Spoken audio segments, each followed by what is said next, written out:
Welcome to Moving Conversations, a podcast for movement professionals by movement professionals. If you coach, train, or teach movement, Pilates, or fitness, then this podcast is for you. With more than 60 years of experience in fitness and Pilates, your hosts, Brian Ritchie and Nora St. John, explore the science of human movement, diving deep into the facts, myths, and common misconceptions, hoping to spark thought and conversation about how we view fitness and movement. Now, let's jump into Moving Conversations. And welcome back to Moving Conversations. Brian Ritchie, I've got with me, as always, Nora St. John. How you doing, Nora? Very well, Brian. How are you doing? Is spring popping out there in Washington, D.C.? It's popping here. It actually is. It is. We got the cherry blossoms. My son literally texted me. They're doing a thing with the Smithsonian today. So, they're going to various museums. So they were driving down and he sent a few pictures of the cherry blossoms. So I said, yep, spring has sprung here. It sure has. That's awesome. Yeah, so it's nice. It's not quite warm yet, but soon. Let's just you know it's coming though. Yeah, you know it's coming. I hope. I need some warmth. I need a little bit of warmth. It's been too cold. It's been a little too chilly. So for the last couple of weeks, we've been talking a lot about the foot, the ankle, but we haven't really dove into much of the pathology, specific pathologies of the lower leg. So I thought this would be a good opportunity for us to kind of spend an episode and dive into those specifically and talk about some strategies for that. But before we do that, let me remind everybody, do us a favor, hit that like and subscribe button, and please comment. Tell us what you like, what you don't like. Tell us, what your favorite exercise is for this, for lower leg. We'd really appreciate it. And you can always reach us on Instagram, through our DMs, through Moving Convos, as well as through Gmail. movingconvos@gmail.com is the best way to get in touch with us. And all of our socials are in the show notes. So that being said, let us jump in and talk about some of the different pathologies of the lower leg. All right. So some key things. One of the most common things is, and we'll start with kind of the simplest and the most common, is an ankle sprain. Oh, yeah. I was reading up on ankle sprains for one of the things I've been working on, and it was basically like, this may be the most common injury ever, period. And the thing is, the statistics aren't accurate because most people don't go to the doctor for an ankle sprain, right? They just get one, they limp around for a few days or a few weeks or whatever, and then it gets better. So ankle sprains are one of those things that are super, super common and can lead to some complications actually over time if it's not well taken care of. And what is an ankle sprain, Brian? So let's describe an ankle sprain. What's happening there? Well, depending on what type it is, the ankle sprain basically is an overstretching of the ligament. Usually we go into, I'm going to tell you how it happened to me many, many times. I've had 3 major ones. Is I missed a step and hit my heel, my toe went down and I rolled my ankle under. And with my entire body weight, my entire body weight came down on it. I heard a pop. And I couldn't put weight on it. It immediately inflamed, and basically I overstretched the ligaments. And, when it happens when you're young and it happens once, no problem. Things come back. And usually after, a period of time of immobilization and then strengthening, it'll come back. But repeatedly, that's where it's a different story. And with ankle sprains, that can happen a lot. Once that ankle gets unstable, it will tend to want to do that same thing again. I know many clients and friends and myself too, who my personal one was landing on the side of my ankle on a trampoline. Oh, when I was about 12. Yeah, that wasn't good. That hurt. Well, I was on crutches for about a week on that one. But I have full ankle everything now. So again, I was 12, so that helps everything. But again, once that ankle gets unstable, so once those ligaments, remember, ligaments are supposed to hold us. I think of them as range limiters or range allowers, right? Right. They're a certain length, and when they get torn, that usually means they get a little longer. Just like if you take a fabric and you cut it, it's going to get a little longer, be able to stretch a little farther, which means you don't have so much stability there, because that's the whole point of ligaments, is keeping you from going too far. Yep. And so once that gets loose, then the ankle gets a little less stable, etc. So a couple things about ankle sprains. One is again, an inversion ankle sprain. So that's where you roll to the outside of your foot. And Brian heard a pop. So when you have a ligament damage, it can just be a stretch. It can tear a few fibers. It can tear more fibers, or it can actually sever the ligament. And those are the differences in terms of the degree of the sprain. So that's kind of important to know. If the ligament's no longer there, and then you have to stabilize a little more. If the ligament's still there, you have some chance over time of that ligament healing up a bit, scarring up a bit, and getting a little more stable over time. But if it's all the way torn, it's gone. You're kind of done. Yeah, you're kind of done with that. Yeah, mine didn't tear. I was in my early 20s. And believe it or not, I was coming down a flight of stairs and I was holding my laundry. I was coming out of my mom's house because I was in college. So yes, had a big thing of laundry. I couldn't see the steps. And I miscounted. And I thought I was at the last step. I wasn't. So I strode a little too far, hit my, my heel, toe went down. I came down on it, landed on top of the laundry. That broke my fall. So the rest of me was fine. I just couldn't walk. Yeah. And the unfortunate thing is, University of Hawaii, my parking situation, I had to park about a mile away from my, from where I was staying. So I had to walk in, ride my bike, and there was a lot of discomfort for a long period of time. It took a long time for the swelling to come down and the healing. And in my situation, and I've had this happen with a number of people, is immobilization actually did help. They put an air cast on me. Because normally I don't go to the doctor, but this was so bad and it swelled up so much that I said, I got to get this taken care of. They put an air cast on me, which I got to say helped, because as soon as they did that, believe it or not, it gave me just enough lateral support. I still had flexion and extension, but it gave me enough lateral support that I could ride my bike. I could walk. I could do what I needed to. I was still uncomfortable. Weight bearing still was uncomfortable and hurt some.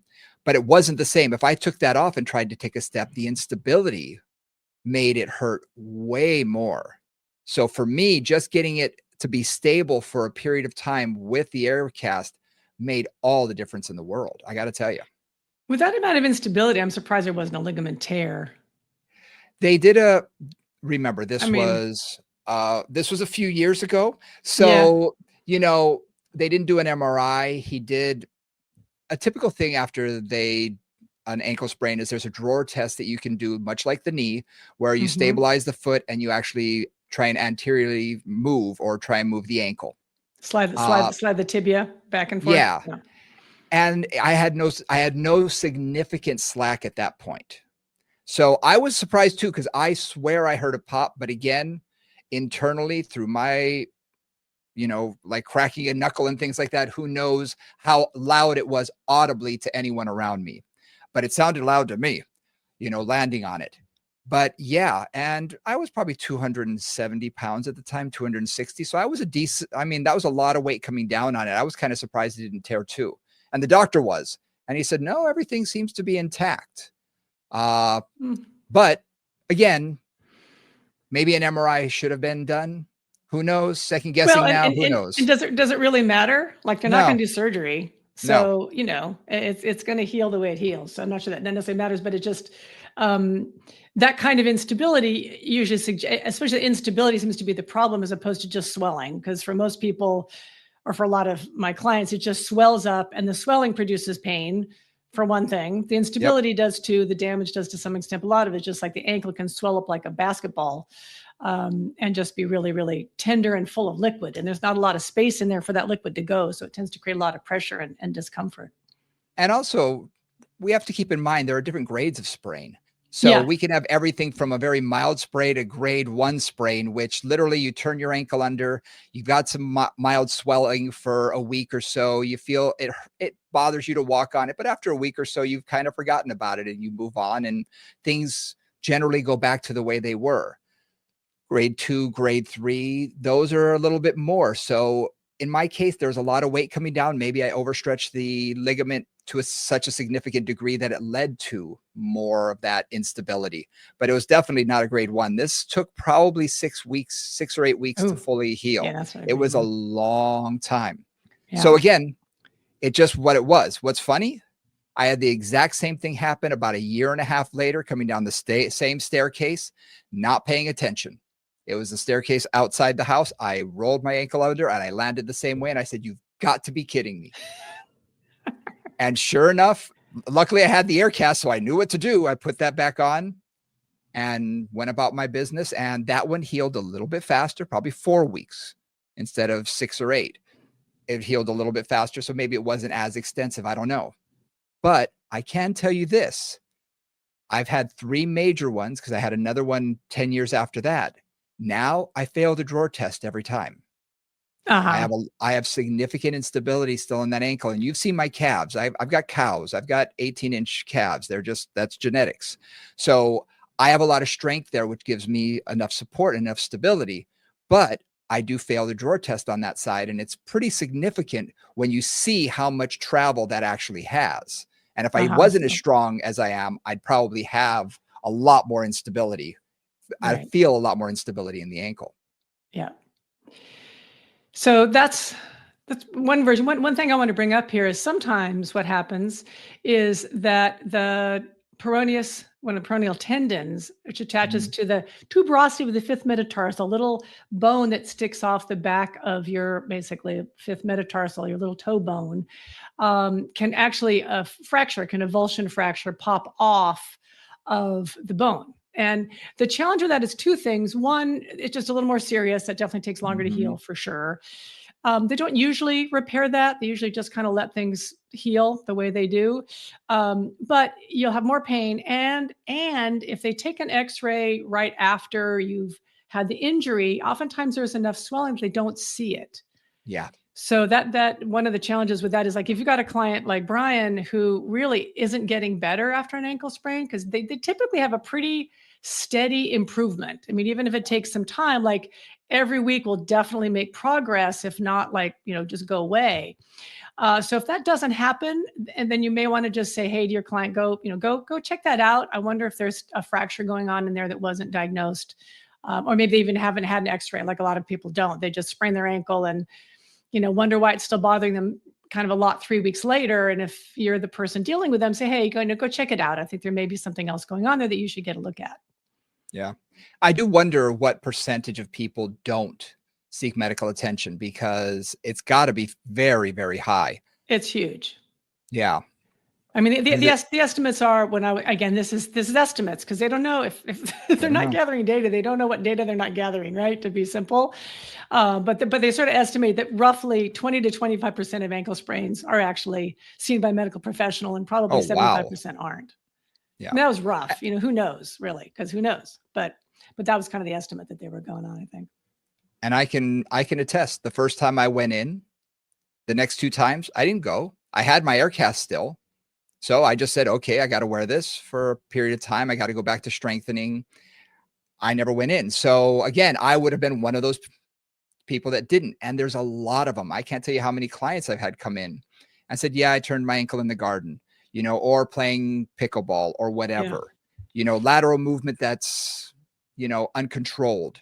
They just twist under, and that happens. It happens to, everybody, or stepping off a curb or whatever.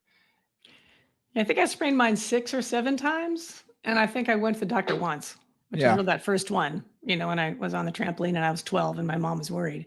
But ever since then, I've never been to the doctor again, because why? Like, I know what to do. Yep. So a couple things. This is really where, this isn't always a good thing, but rest, ice, compression, elevation for ankle sprains is the bomb. It works. It works. It's like, it is something, put your foot up, put it up above your heart, so you kind of decrease the swelling as much as you can. Ice, there's a lot of controversy about ice, which we'll probably get into on one of our episodes, but I've certainly found for ankle sprains that it helps a lot. Like, icing for 20 minutes, like once an hour for the first day, if you can, makes a huge difference in terms of swelling. And particularly because the feet are at the bottom of your body and gravity is sending all the fluids down there. Exactly. Swelling can be just a huge deal, and it really can be a lot of the source of discomfort. Yep. So rest, ice, compression. So the air cast for you, Brian, your basic ACE bandage. Yep. Something I've used really successfully in my last 2 or 3 ankle sprains is kinesio tape. Mm, So if you don't know what that is, it's basically it's a little like an athletic tape that has a little bit of stretch to it, and you basically use it to kind of support the tissues. What I found for me in 2 cases recently is that it decreased the swelling remarkably and decreased the pain remarkably. hmm. So I don't know, there's a lot of debate about whether they work and why they work and what they do. But there was something about just, I think, how they support the area, again, like an ace bandage, like an air cast, and also just compressing the area so that the fluid Yeah. can't blow it up like a balloon. That's really helpful. So, something. Compression, and then elevation. So keeping it up as much as you can, which with your feet is hard unless unless Yep. you can like sit down somewhere and put your foot up. Like I know even for my clients who've had are frequent ankle sprainers, I've got a couple of those, and it's like, okay, so this is what you're going to do, and I talk them through, icing, compression, and then a lot of times I'll say when you sleep, if you can, put that leg up on a pillow. Yeah. Again, so just getting it higher up than your heart so that, again, that fluid can drain out overnight instead of collecting. So And not only that's that, think about positioning in bed. yeah. That just having the weight of a sheet or a blanket pulling down the toes, and as you turn your body, I twist and turn on, throughout the night. I think most people do. That's going to be some resistance to your ankle, and it may twist it into a position that it doesn't want to go. So keep Right. that in mind as well, that, elevating it may force you to stay more on your back. It helps with drainage. But if you can not cover that with the blanket, that can seriously help. That way you're not putting it in a position that can cause you more pain. Yeah, no, I always say, and then exactly, and then take the blankets off, put a sock on if it's cold or it's winter or you're in, New Brunswick or whatever, but basically try to keep it open and mobile so that it's not being pushed. And I often also too find sometimes like it just needs to be exactly this position that's comfortable. Mhm. So if you need to pat a pillow here or take something from your couch and kind of organize it so that it's in a position that's comfortable, then do that. Yeah. And I think when it comes to this, rice is the best thing, rest, ice, compression, elevation, because Mhm. it does need time to just heal. It needs time. If you start trying to blast it with exercises when it's still swollen, when there's still some pain and blood is still pooling in that area, you're not going to get anything out of it. You're only going to be basically irritating the tissues to a significant degree that is going to cause, a lengthened time of healing. So Now, sometimes you need to let it heal a little bit before you try and blast it, from the experiences that I've had with clients. yeah, and I go a little bit the other way. So because I've had, I Okay. mean, what I'll suggest to clients is not to the point of pain at all, but Mhm. keep that ankle moving gently within a Oh, sure. comfortable, thoroughly, entirely comfortable range of motion. And and I think of it as the 6 directions. So plantar Mhm. flexion and dorsiflexion, plantar flexion with an inversion and eversion. So kind of like you're waving your toes, your feet, basically, and then dorsiflexion with an inversion and eversion. Mhm. Whatever, or maybe even just little tiny circles or something. So, and usually doing that with the feet up. So like Mhm. supine with your feet in the air, just gentle circles, gentle movement, just things that again, get the circulation going, remind the muscles of what they're supposed to do. And this is more appropriate for a more mild ankle sprain. Again, Brian, it sounds like yours are much more serious and they probably did need a good, week or so of just not really much movement. But I No, know I was the talking about, I've had some people want to jump into things like calf raises oh or yeah, no, no, things no, that no, are no. way too aggressive, or even trying to put a TheraBand for inversion and eversion and Oh things yeah, like no. that. Mobility is great. I Yeah. think getting it to move in a safe environment. And I like what you said, lying on your back where gravity is not necessarily pulling down on it, whereas sitting off of a table or, sitting off of the Cadillac, gravity's pulling on it. Tibialis anterior is going to be working a lot on just gravity. Yeah. So doing it in a safe way is incredibly beneficial. And I think that that's going to definitely help. And also it helps to pull fluids out of it too. Exactly. I mean, that's partly why, again, just mobility, non-resisted mobility, basically, right? Just Mhm. movement without resistance. But yeah, exactly. And especially again, if the feet are up, like you're lying on your back with your feet up, or they're over something and the feet are up, then gravity's going that way, and then you're making those calf muscles work Mhm. and pump. And remember that that's how blood actually comes back from the lower leg, is through muscle activation. So, if you get the leg muscles working a bit, that's going to start to pump that fluid back up into the rest of the body. Yep. So the first week or so, it's like I'm not even really doing like weight bearing on the reformer or anything like that. Generally, that first week, but I'm just doing a lot of mobility work and keeping the rest of the body kind of going. Yeah. Yeah. And usually it takes about a week or so for things to calm down, even in a mild sprain, that you can begin to do a little bit of weight bearing. You can begin to Mhm. do a little bit of, and again, depending on who you talk to, I've worked with a lot of different physical therapists. Some want you to do more open chain type of work Right. with Yep. therabands, Yep. that sort of thing. I've had others who would rather work on stability and do more things like balance, 1 foot balance, Uh-huh. or both feet standing on wobble pad of some sort, RX or whatever you've got, uh, and doing something like that, or marching on it, just to get a little bit of the stimulation of the muscles of stabilization for the ankle. So those are different philosophies, and I think depending on who you're working with, one might be more successful than the other. I would also say that like I don't do any of the standing balance work until they're comfortable weight bearing.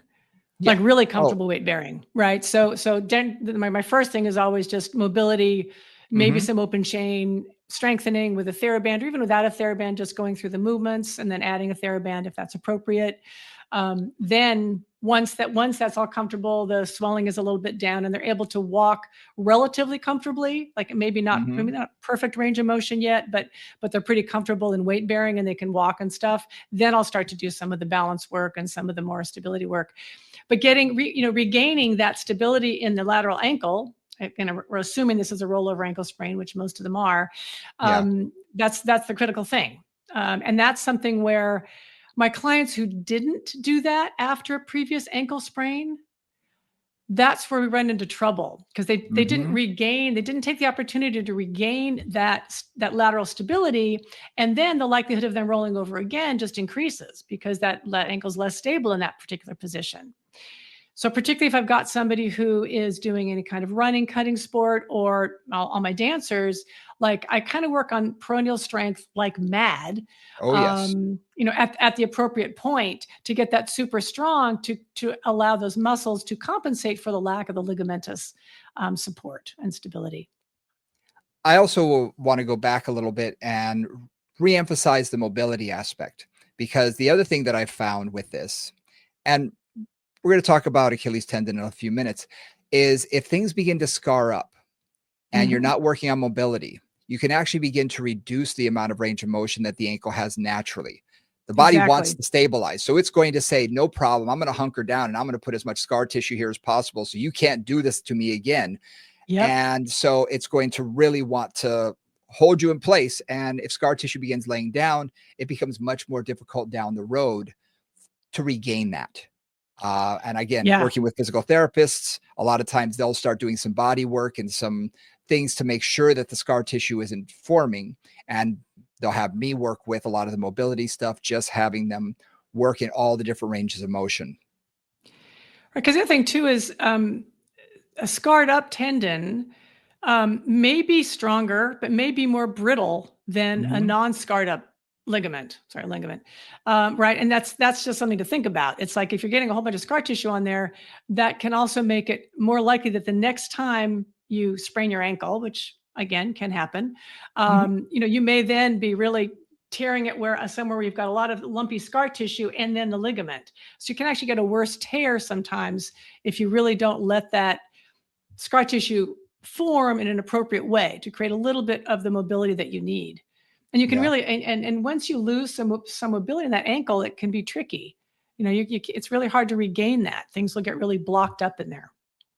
And that may not be something that you would even notice at 25, 30, 35, but at No. 65 or 70, that may rear its ugly head again if someone suddenly can't do dorsiflexion or plantar flexion nearly as well. And you realize that there really are one ankle works fine and the other ankle isn't working as much. And I've had that happen to a number of people, and it does affect their gait. It does affect different things. And you don't see it necessarily when they're young, but it may come back and you may begin to see things later in life. It's a possibility. So Yeah. I highly recommend focusing on that mobility aspect as well. Yeah. So there's your basic ankle sprain, which again, most common Yep. thing. Many people will have it. Rest ice compression elevation. Start with mobility as soon as it's comfortable. Go into balance work. Then the next thing I want to talk about is Achilles tendinitis. Yeah. Yeah. Well, let's talk about Achilles issues, because Achilles Okay. tendinitis is, I think, in your world, possibly more common than what I've seen. I've seen some cases, but I think in the dance world and things like that, it's probably a little bit more prolific. And this is just conjecture. I'm not 100% sure, but a lot of people don't go around on their toes or working on Right. their toes Right. nearly as much throughout the day. I'm just thinking, I don't. So yeah, so Achilles tendinitis, we see occasionally, but not nearly as much as I think someone who is in more of a plantar flex state a lot might see it. I mean, I actually, again, because of the dancer background, I've had a lot of clients with various tendinitises. And again, this is because of point work. It's because of all the footwork that happens, or even just being on the ball of your feet, and all the work that dancers have to do with their feet. They use their feet a whole lot more than the average person does. And it's not just dancers. This would also be what I think of as the artistic sports. So dance, gymnastics, particularly dance, gymnastics, some martial arts also use their feet a lot. Yep. So just, those are the three categories of people that I find. I get a lot of, like, I'll have tendinitises, not just in the Achilles, which is pretty common, but I get peroneal tendinitis, or tibialis posterior tendinitis is actually really common in a lot of people. That's not just a dancer thing. That's often Especially runners. Runners, and also just honestly deconditioned body thing that I found a lot with some of deconditioned clients. They get posterior tib tendinitis, and then they get plantar fasciitis, and that's going to be a really recalcitrant one. So, tendinitis is an irritation of the tendon, right? And basically it's usually, I would say, mostly, and there's always exceptions, but oftentimes it comes from, I think of as use beyond what that tendon can recover from, to put it bluntly. So your typical thing is somebody takes up a new sport. In my dancers, it's like they start their point work, for example, or they're doing a lot of work up on the balls of their feet, more than they've been doing, or they are going to a dance workshop, so they're dancing 20 hours a week instead of 5. And that overuse, they don't allow those tendons around the ankle, and this is true in the knee and the hip and everything else too, to heal, right? Because most of the time we get a little bit of damage if we're pushing something beyond its usual limits, and then we let it rest for a couple of days and it heals up, and then we go back. And that's kind of how we build strength and how we build resilience a lot of times. But in this case, there's not the recovery time necessary. So then that scar tissue tends to build up, the inflammation tends to build up, and you get pain when you point your foot or flex your foot or circle your foot in various directions.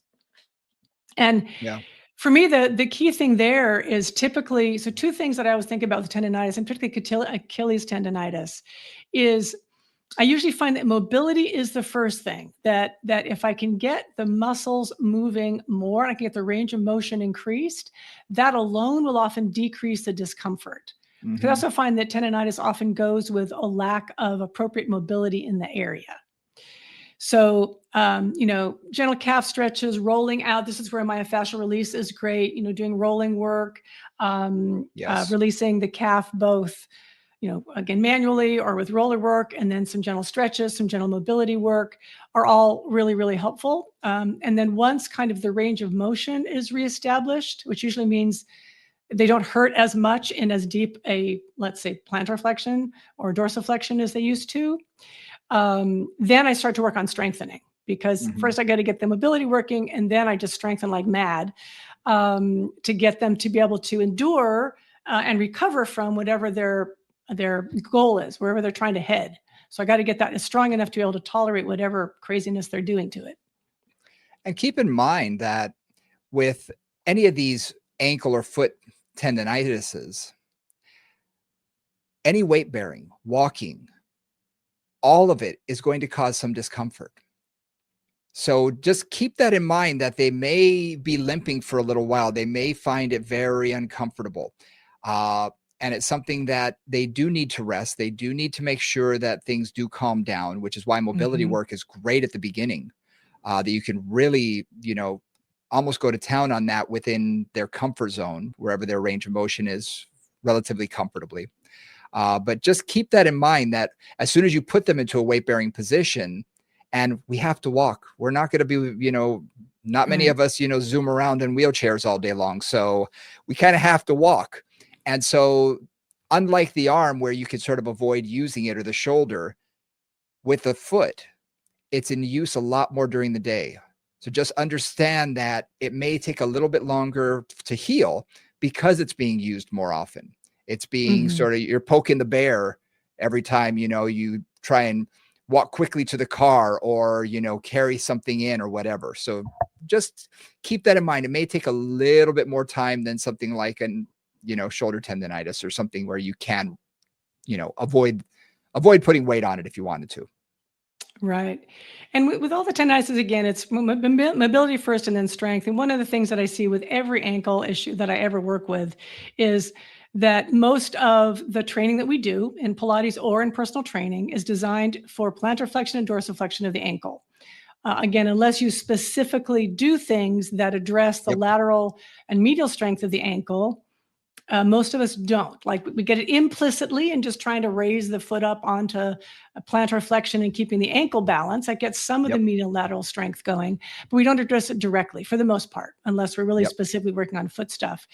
So that's also where I think we mentioned this on the feet earlier, because many people start with zero or really no work on their medial and lateral ankle, you do a little bit of work on that. Let's say not even with a TheraBand, just inversion and eversion work, or Mm-hmm. waving the foot basically, and you can make some substantial progress because they haven't really ever addressed it at all. So Yep. again, a small amount of strengthening will often make big gains in an area which has not been addressed before.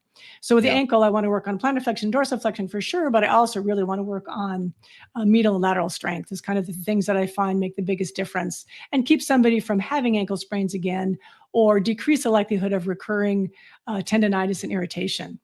Yeah. And I like the way you said even just waving your foot. Everything from, you know, toe taps under your desks in various positions. And I do the up and over. So it's almost like you're doing an A. So, you Yeah. start a little internally rotated, lift up, a little externally rotated, a little internal, a little external, and just do that tap under your desk while you're on a phone or on a Zoom call. It's easy to do. I love doing alphabets, ankle alphabets, cross your leg and just draw the alphabet with your ankle. All of these things just get all of the muscles firing in every which way, every, range of motion that the ankle has. And like you said, how many times do we ever focus on our peroneals? It's not something that we're ever really talk about in a gym environment unless you've had an injury. And Right. then it Exactly. becomes, oh yeah, I need to work on that. And that's something that, of course, we tend to look at. And I'm sure working with dancers, you realize how important that is. But man, in fitness land, plantar flexion primarily is all they focus on. You may get someone talk about dorsiflexion, but you rarely hear someone talk about working the peroneals. Right. Rarely. Yeah. And then even, I mean, inversion, we never do, right? Like they Right. never like, yeah. Yeah. So those are just some simple things there. One other thing about the Achilles tendinitis is I've had people who have popped their Achilles, who have torn their Achilles. Yes. A couple of tennis players and a couple of dancers, particularly that I can think of. And that's a whole nother story.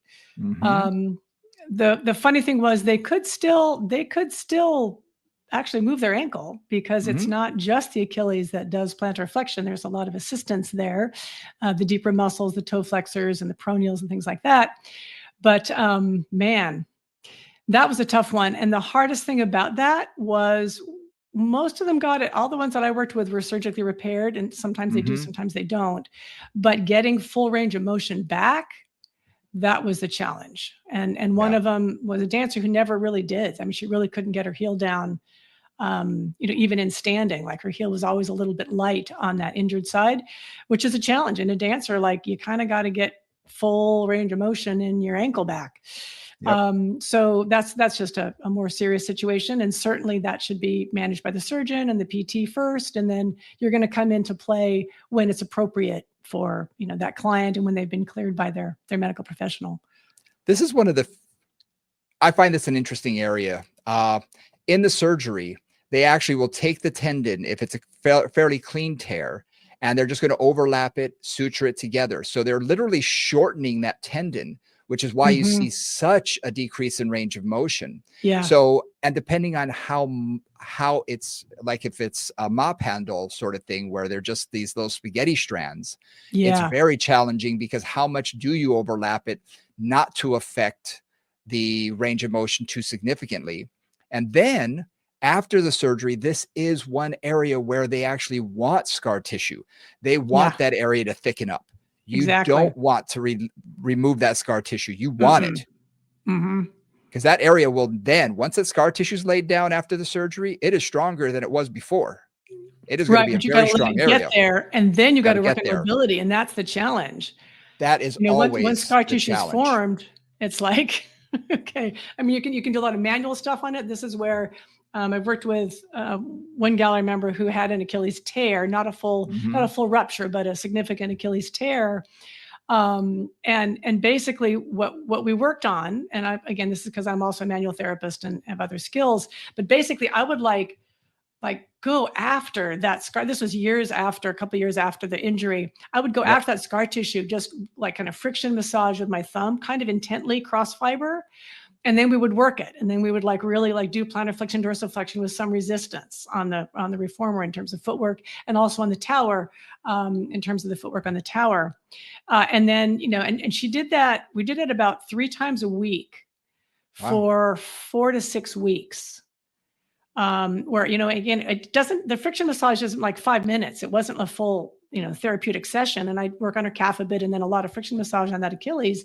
Then we'd work it. And then I always give her at least 2 or 3 days between sessions, because I wanted things to kind of calm down, but not start to create scar tissue again. And that's one of those fine points. Every week, you're going to find I was starting back at the same point. We had to do it at least twice a week to get progress, because within that week, that scar tissue would reform just like it was before, and we couldn't make progress.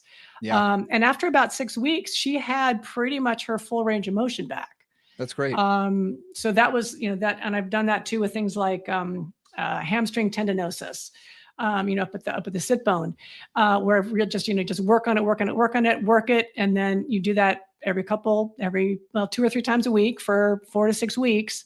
And sometimes you can actually really change the tissue structure, but that requires a particular person who knows what they're doing to kind of work with that. But with the Achilles, that was where I had some really good results a few times with this one particular client and a couple of other clients after that. Yeah.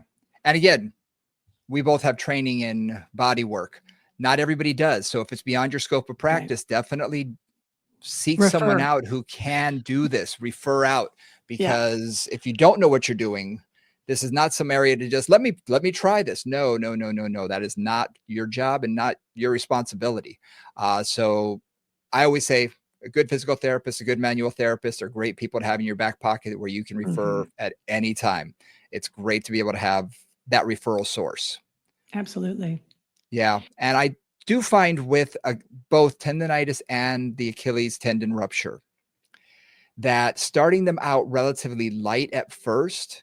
And I love doing TheraBand, plantar flexion, dorsiflexion, and even doing small circles and things like that. So I'm generally hitting all the angles, even just holding it, starting them out lighter rather than trying to push it, because everybody wants to, sort of push that, is a lot better. And what you're going to notice, especially with the TheraBand, is they're going to push down because they still have some strength, and it's going to shake like crazy. Whereas, and that's when you see that shaking, a lot of times that's more of the stabilizing muscles trying to help out. If you just try and do plantar flexion and dorsiflexion in a standing position, the bigger muscles are going to help out. You're going to see a lot more compensation. So I find going lighter really gets those smaller stabilizing muscles to help out to realize what their job is. The peroneals begin to help out. You get a lot more action starting lighter, and then you can always work your way up. So one exercise that is critical for this for me is on the chair. There's something called Achilles stretch on the chair, I think, or calf stretch on the chair, where your knee is against the front edge of the seat, your foot is on the pedal, and you're basically pushing the pedal down, your plantar flexion, dorsiflexion with a bent knee. And one of the reasons that I want to bring that up is because one of the critical components of strength, another piece of the ankle strength, is getting a balance between the gastrocnemius and the soleus.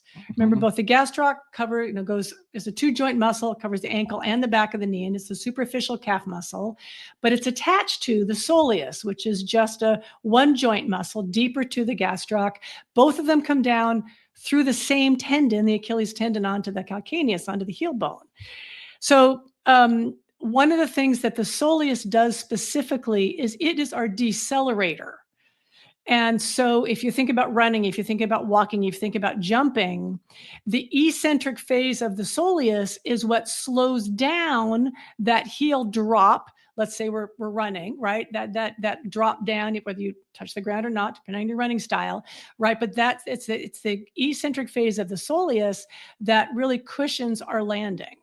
And what I found with a lot of ankle issues generally, and particularly when the Achilles is a problem, is there's an imbalance between the gastroc and the soleus.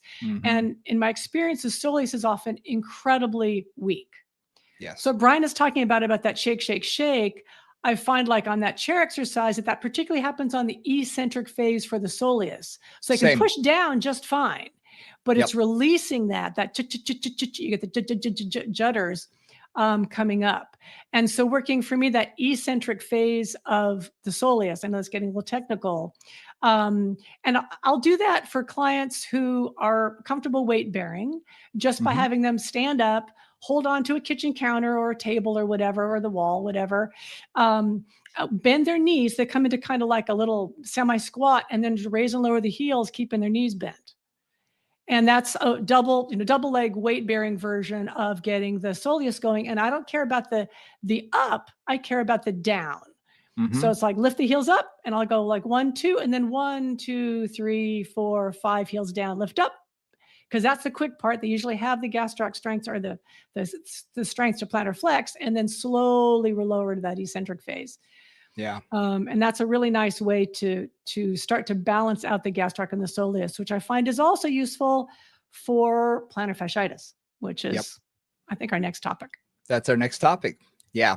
I literally had a client today come in and say, oh yeah, I'm seeing my physical therapist about my plantar fasciitis. It was finally diagnosed. And, it's very, very common. It's a common injury and very common injury of the foot.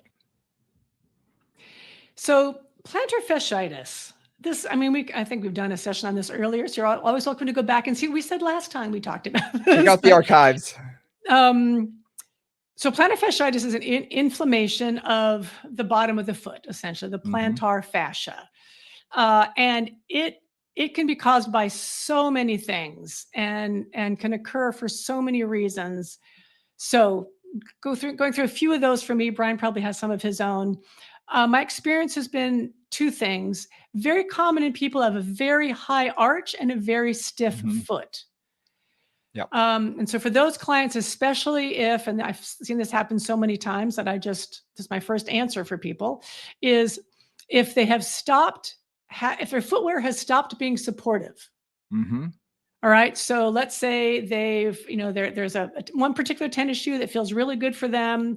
That's what they wear all the time. And they've been wearing that same shoe for a year and a half, right? That's not uncommon at all. I know for me, I'm like that. They have broken down the foam. They have broken down the support under that. Like, absolutely. There's no doubt that they have. That's what happens after a year and a half in any kind of a shoe like that. And then their foot starts to hurt. And they said, especially when they stand or when they stand for a long period of time, or it's worse in the morning when they put their feet down on the ground when they first get out of bed. All those are kind of typical. And plantar fasciitis is really painful, and people just really, it bothers them a lot because they can't they can't walk comfortably. The whole bottom of their foot feels like it's on fire, or the back of the heel feels like they're on fire. So, so for a lot of those clients, I'm like, okay, so change your footwear first. Like I always start with that. Sometimes that alone will at least start the process of healing. So that's step one. Number two cause is generally weak feet, just really weak feet.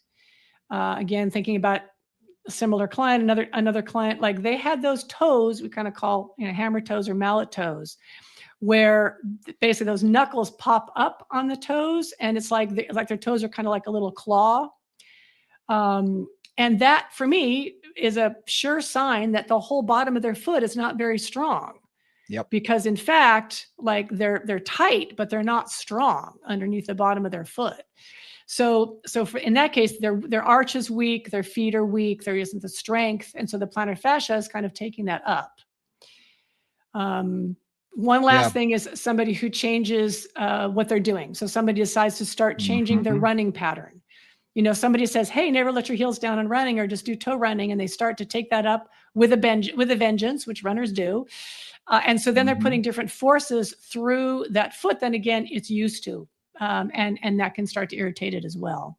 The plantar fascia is designed to kind of be the shock absorber. It's like a little trampoline is how it's often described. Every step, it stretches a bit and then it bounces back, and it stretches a bit and it bounces back. And sometimes that can cause micro tears and stress over time, and then that can lead to irritation. When a client comes to you and says they think that they have it, I mean, definitely refer them to a physician, have them talk to their doctor. Yeah. But a sure telltale sign is that it hurts when they first stand on it. First thing in the morning, when they haven't been on their feet, they stand on their foot and they say, it feels like I'm walking on broken glass. Yep. That ticks all the boxes. But after 10, 20 steps, things calm down. That fascia begins, or a shower, something, that it begins to stretch out just enough to take some of that pressure off. And they may not even really notice it for a while until they sit at their desk or in the car. And then they go to stand up again and, oh, it's there again. That's the telltale sign of plantar fasciitis versus something else that's going on with the foot. Highly, highly recommend changing out your shoes. But I'm going to say something here. I have a lot of clients who are now getting into these super soft, super comfy shoes that don't really give your arch much support. They're like walking on a cloud. Now, for some people, they do that because it takes pressure off their knees, they say, or they have their reasons. I think they just want to be comfortable. Hey, who doesn't? But if you're not getting any support in your shoe, you're not going to be supporting that plantar fascia. Think of the trampoline example. You actually want something in there to help the trampoline and not have it sag so much that you're going to, collapse it or tear it. And I'm going to talk out of two sides of my mouth here. So take this as that, right? One of the big challenges, and I think about Nancy Myers every time I have this conversation. One of the big challenges with working with plantar fasciitis is fundamentally there is a lack of resilience and strength in the feet. Period. Right. That's a lot of times why it is causing the trouble it's causing. The quickest path to pain relief is to give that foot more support. So bigger arch support, or people have done taping, all kinds of different things, right? Whatever, to decrease the stress on that plantar fascia, which is a good way to get pain relief. And sometimes that's all a client will be willing to do. The challenge with giving the client more support, especially in terms of arch support, is basically that means that they're putting their foot in a cast, and that foot is never going to get stronger. So this is where, and I've had enough clients where I really have two different approaches. If I have a client who I know, or I'm pretty darn sure, will not take this on as something that they want to actually work on and improve from a strength and flexibility perspective, there's a lot of clients like that. I'm like, go get some more supportive shoes, try a shoe that works, and then buy 3 pairs of that shoe and alternate them every week or 2. so that they basically that they're breaking down very, very slowly, and they're maintaining the environment of their foot Mhm. for a longer period of time. And that'll often decrease their pain, and that's a good way to do that. On the other hand, if I have a client who's a little more like, oh, I really want to solve this, then I'll say, okay, so here's a very simple foot program. We just do some basic foot Mhm. strengthening, some rolling out of the feet, some mobility work. Again, this will show up on our Instagram at some point. Just basic footwork, and basically say if you're willing to commit to doing that, and it doesn't have to be every day. It can be like 2 or Mhm. 3 times a week to get that strength going, and to have a less supportive shoe, so you're really actually having to use your feet during the day. That can be helpful. But again, I've got to decide, and I've got to work with Mhm. that client to decide which side of that fence they're on. Because telling a client who is absolutely not going to ever do homework ever that, oh, they should just strengthen their feet, do these exercises, and knowing they're not going to do it isn't going to get them any relief. Nope. Right. So that's where I walk both sides of that line, depending on my client and depending on their personality and their No, commitment. 100%. 100%. What I mean by a more supportive shoe, there are a number of shoes out there right now that are just way too soft, and they're not giving any support to the arch whatsoever. And I'm not saying we Mhm. need a arch support. I'm just saying you need a shoe that's going to support you for whatever your daily activities are, whether it is pickleball or tennis or golf, all the way down to they just want to be able to walk for a mile and a half a day just to get some cardiovascular, Right. conditioning going. Whatever it is, they need to have a shoe that's going to support them. And I always want to take a look at the ankle, making sure that the ankle looks aligned. It's not rolling Yep. out, not rolling in. So I want to make sure that they're using a supportive enough shoe so that it's going to support their habits, whatever they want to do for fitness. That being said, I do also like when they are in my presence or at home, beginning to strengthen the foot in ways where they can be standing without shoes on, where they could be standing. I love balance pads for this because it's soft enough that they can actually feel their entire foot, their toes, their arch, their heel, everything. They can feel it on there. And I want them to get more proprioception and begin to balance and begin to work the foot. And you're going to see a lot of shaking. You're going to see the foot trembling a little bit. I Yeah. love doing things like that because it's what they need.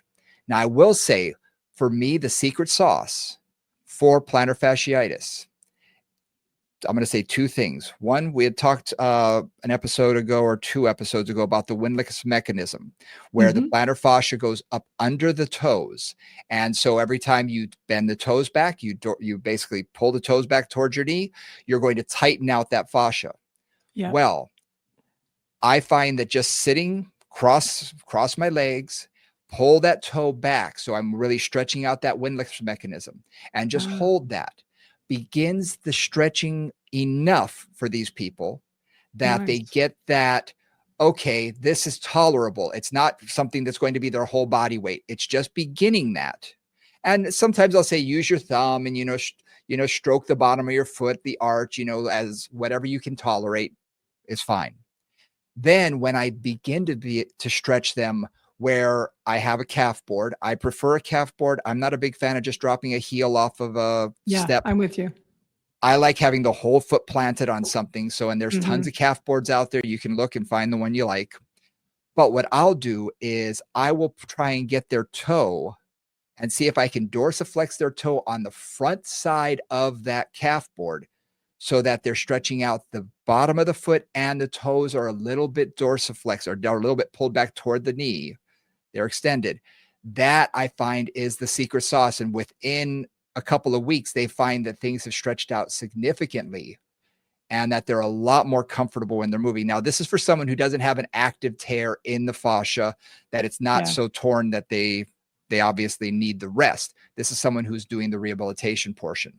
But I find those two are huge supporters of plantar Fantastic. fasciitis. So, Yeah, I haven't worked so much with stretching from the toes back. I've worked with stretching from the Achilles, right, on the other mhm, side, but not from the toes. I love that. That's great. That that it really that's something I'm works. gonna add right into my right into my repertoire. Another way you can do that, and this is what I give people for homework because not everybody wants to buy a $50 calf board. Go up to a wall, Yeah. Put your toes against the wall and slide them down so that they are, I'm doing this on YouTube, you can see this, so that the toes are pulled back, but I Right. want the knuckles to be on the floor. And Uh-huh. then I'm going to bend my knee and try and touch the wall. Uh-huh. Yep. So I'm So you're still getting getting that that stretch. I'm still getting the soleus a Achilles bit. stretch. You're getting the Yep. soleus a bit, but it's getting that Achilles to stretch, and it's going to pull that plantar fascia as well. So that's one that they can do at home. They don't need any special equipment. It's nothing like that. Because there are things there are very specific things. You go on any of these like Amazon or something, you're going Yeah, to see there's a these ton of Strasbourg plantar fasciitis socks, things. Yep. that you can wear at night that basically keep your toes in that extended position, pulled back all night long. It's super uncomfortable. It's super painful for a lot of people, and they're just not going to do it. So this is a way that I can get them into that position and say, okay, you can do this for 15, 20 seconds, can't you? All right, do it 5, 10 times a day. Hold it for 15, 20 seconds. Let it go. Hold it, let it go. And that's at least something that they're willing to do. And if I can get them to do it consistently, hey, more power to them. Awesome. Awesome. Cool. Yeah, and then we just learn to work on like little toe curls and strengthening Yep. that too. But the flexibility is the key piece. And sounds Yeah. like it's the first piece for kind of pain relief. Yeah, that you Yes. use. Awesome. That's great. Absolutely. And then, yeah, I think in our next episode, we're going to talk about strengthening the foot, strengthening the ankle. We're going to do actual Mhm. exercise programming. So stay tuned for that. So we're not going to get into a lot of that today, but we want to strengthen the foot. We want those intrinsic muscles of the foot. They need to be stronger because let's face it, for most of us, we got put into shoes at a very young age. Most people Mhm. did, and they're not comfortable going without shoes. But those muscles still need to be strengthened. So anytime, and again, in Pilates land, you guys train without shoes on. We don't in fitness. So for us to get them with their shoes off and get them on like I say, I love those balance pads that you can get them of various thicknesses and various, I have 7 or 8 of them out there that I know which ones are the softest and which ones are the firmest. And you can start at whatever's appropriate and just have them work feeling their feet, doing little small circles with their feet where the whole foot is connected, then marching, balance work, all of that just to train the bottom of the feet. And it does work. Yeah, nice. Very nice. So, All right, so we talked a little bit about tendinitises, ankle mhm, sprains, a little bit of plantar fasciitises. mhm. Yeah, I think that's a pretty good I think roundup. I think that's got most of it because I think there's a lot of things that come into the tendinitis camp. And I think, like you said, Yeah. when we talk about shin splints, that comes into that Mhm. a little bit. When we talk about the tibialis posterior, I've had a couple of people who suddenly start barefoot running and that begins to become irritated. So Yeah. I think a lot of that goes into the tendinitis camp. So I think we covered a lot of things today. If we did forget something, though, do us a favor, email us, movingcombos@gmail.com, and let us know because, in our mind, we're like, we're trying to think right now. We're trying to rack our brains, but nothing's popping in, right away. So if you're thinking of something or if there's something that you'd like to request and say, oh, I have a client with this, let us know. We'd love to hear. And that way we can talk about it or at least answer you and, hit it directly. So, Perfect. and again, movingcombos@gmail.com is the best way to get in touch with us. And do us a favor, hit that like and subscribe button. We really appreciate it. It helps us out so much. You have no idea. And share. Let people know about us. We always love to have new listeners and people are discovering us. And it's funny because you have this happen a lot. I have this happen a lot when we're at conferences or teaching courses and people come and say, I love your podcast. And then other people are like, you never told me about that. And I'm like, tell everybody. So please do us a favor, share alike, and hopefully some things that you learned from us, you can start working with your clients and help them. So that's really the goal for us. That's why we're here. That's why we're here. So until next week, where we talk a little bit more about exercise programming, for Nora St. John, I'm Brian Ritchie. We will see y'all next week. Bye, guys.